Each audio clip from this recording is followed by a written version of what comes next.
Hi everyone, we have visitors. I'm Scott. I'm Christine. And we thought we'd go out and see what's happening in Philadelphia for the holidays. And you can come too.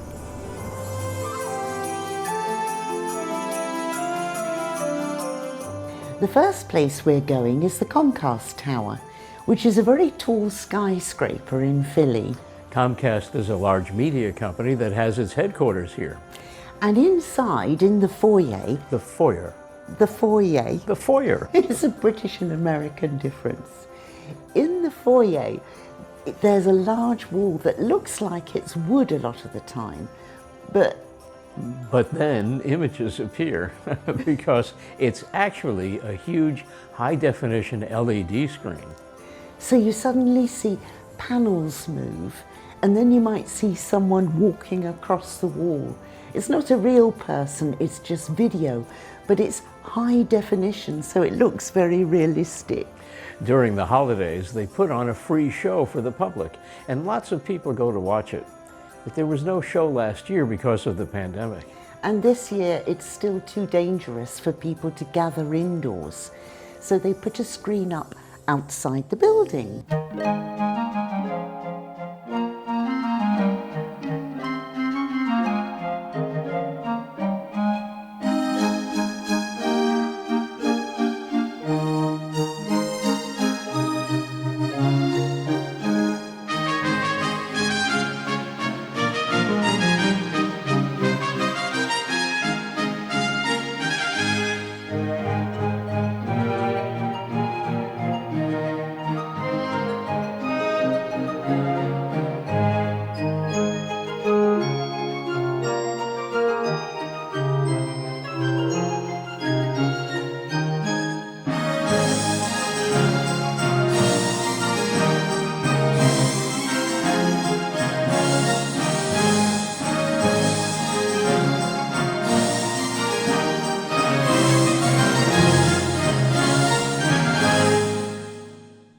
So, Christine, what did you think of the show?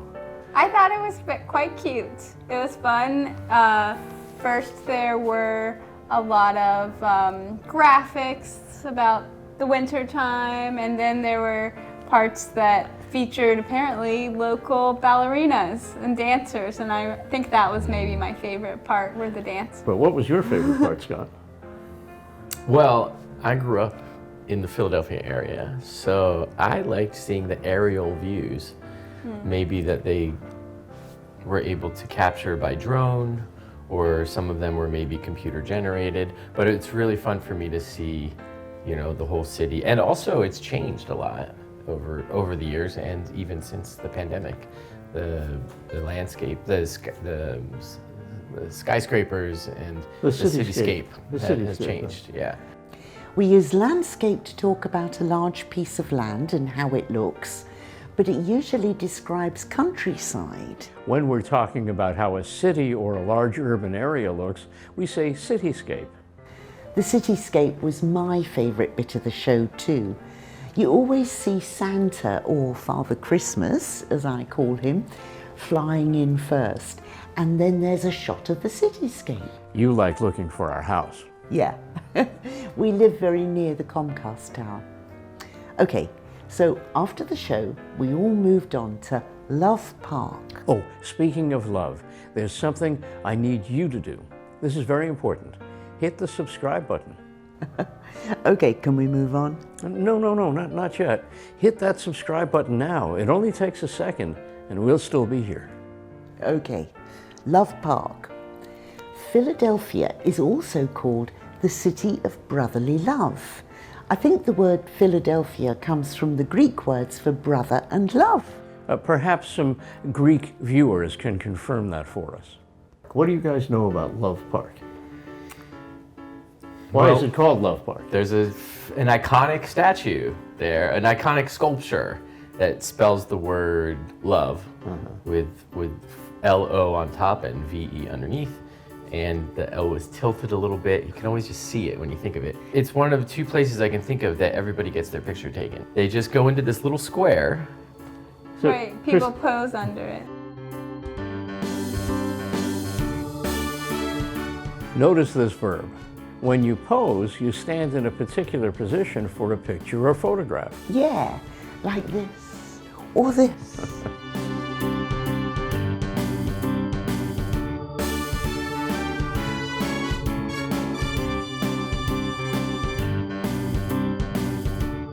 Christine, had you seen it before? You know, when we walked through Love Park, I recognized immediately the image of the love, but I didn't have any idea it was in Philadelphia. Well, in fact, I remembered it from postage stamps. The love on the postage stamp, I remember that image, but I didn't realize it was here in Philadelphia. It's so popular that it has been replicated in several places around Philadelphia. I used to eat my lunch at another love statue when I worked at the University of Pennsylvania. There's one on the university campus? Yeah, and there are other cities in the world that have love statues too. Maybe you've seen one. Tell us if you have and where. We were doing some filming while we were there, and somebody recognized you, Christine. What happened?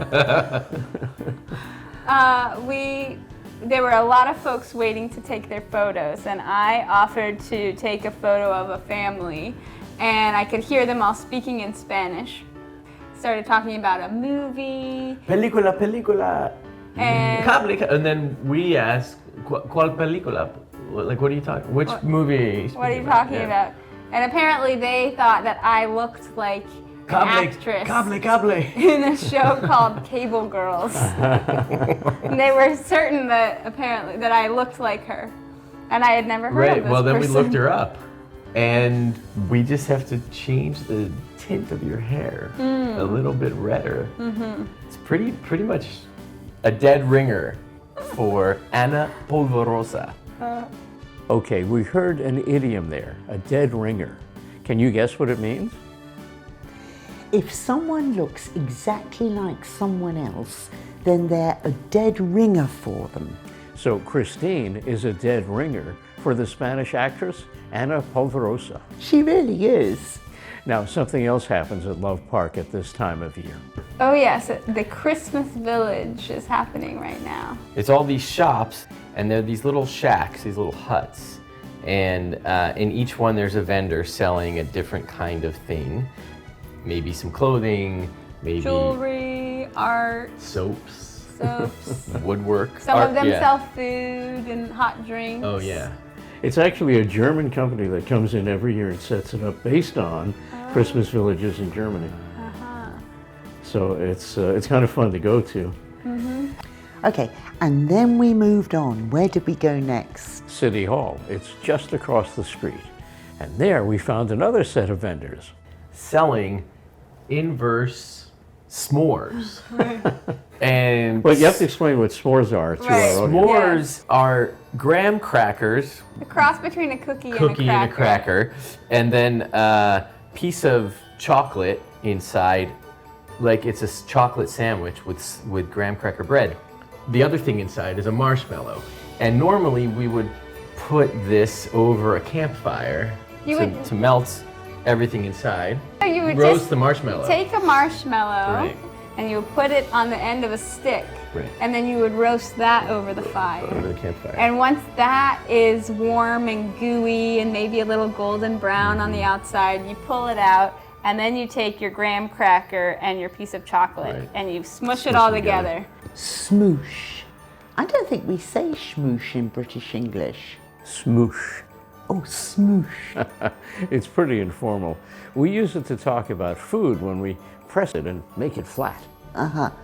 And I've also heard you use it when you're talking about putting things into a small space.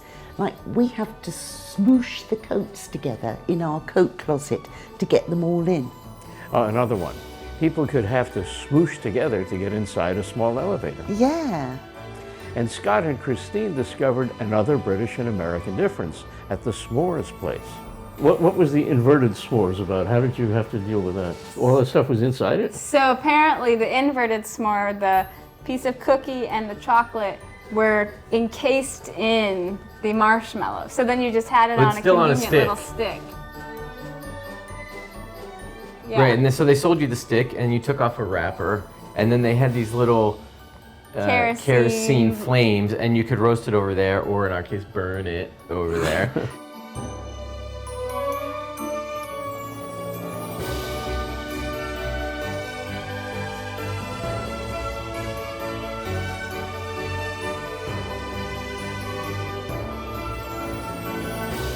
And the reason they're called s'mores is because it's the kids would ask, "Could I have some more?"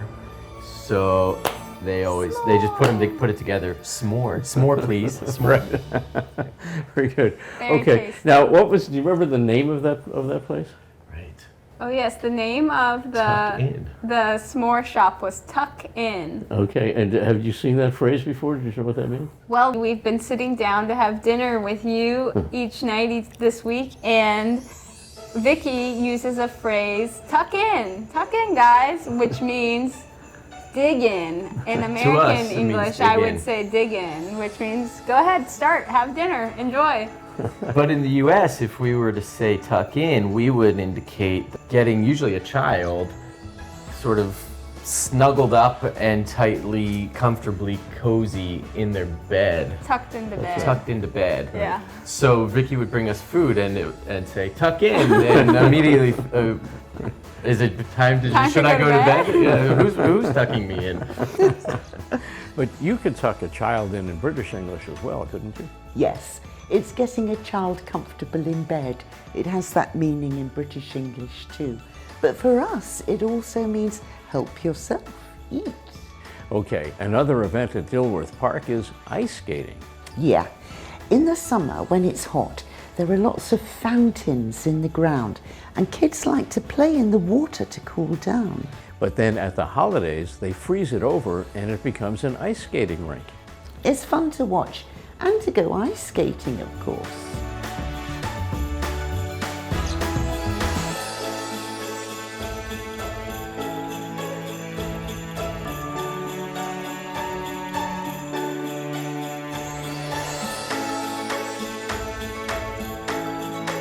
Why didn't you go ice skating?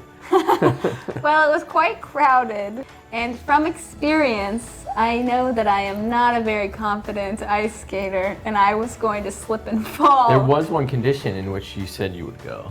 Well, so there were a lot of families out on the rink, and a few of them had these little plastic penguins that were about this tall, so about the height of a child, with handles on either side of the penguin and little skates on the bottom of the penguin. So you could push that along, and it allowed you to have some stability while It's you like a were walker skating along. for It was people on ice. a penguin ice skate assistant. Yeah, Right. exactly. And I didn't go ice skating because my feet were too cold. Gotcha. That was another British and American difference. What's a walker for you? A walker is a person who walks. Or it's a frame with wheels on the bottom that older or sick people use to help them get around. We could call that a walking frame in British English, but often we'll call it a zimmer. So you use a brand name. Yeah. Okay, back to Dilworth Park. During the holidays, they have a Ferris wheel there at night. And of course there's also a Christmas tree. We found them hanging the decorations on it.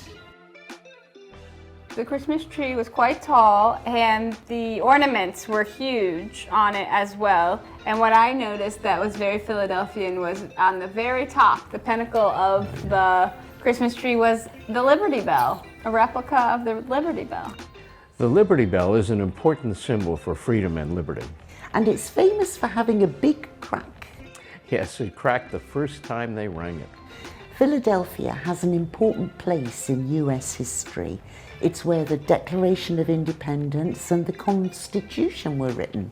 And you'll see references to history all over the city, including on the Christmas tree. What caught my eye immediately, speaking of the Constitution, were the first words in the preamble of the US Constitution, "We the people," and it was cut out and hung as an ornament, this phrase, "We the people," and hung from the side of the tree. Mm-hmm. Okay, there was one more thing to see at Dilworth Park. When it gets dark, there's a holiday light show. Okay, so now we're at City Hall, where we're going to watch deck the hall, the town hall in this case, because it's a light show. Oh, look, it's like digital snow. And what did you think of the light show? I thought it was really boring in the beginning. And then I realized it's like when a street performer is just waiting for everyone to gather and everyone's curious, what is this? So we watched the same 200 snowflakes fall over and over again, and then people began to gather, and then it got pretty cool. The projections lined up with the columns on City Hall.